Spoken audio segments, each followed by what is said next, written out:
Ne po jetojmë në epokën Kurti, që i bjen ai kur ka mbi 40%, ose mbi 40 deputet, do të zbaton agjendën e tij në Kosovë.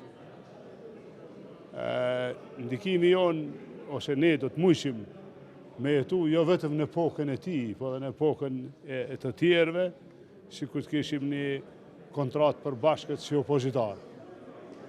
Pra, AK, LDK, PDK, edhe një plan konkret, një kandidatur konkrete. Përderisa nuk kemi një kontratë, edhe s'kemi një ofertë, ne jetojmë në epokën Kurti, në agjendën Kurti, dhe ai do ta zbaton atë që di mas miri, një lloj eksperimentimi me Kosovën dhe do na dërgon zgjedhje prapë.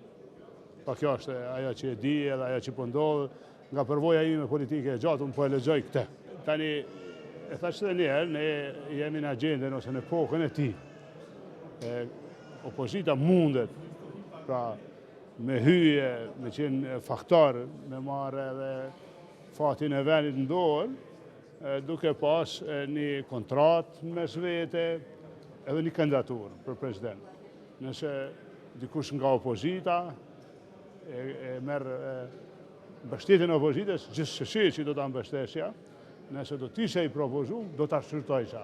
Pra, nuk jam kandidat, nuk kam kushte, nuk kam kërkesë për askën, ne nuk bëhemi pjesë e qeverisjes ose vazhdimit qeverisjes Kurti, se e kenë shpjeguar disa herë sa e dëmshme edhe sa humbse është për Kosovën.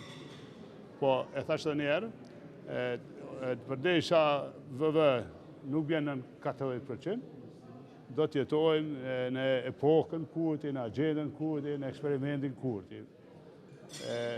Mujmë me pengu këte, mujmë me ndryshu, vetëm nëse bëhemi bashkë opozita.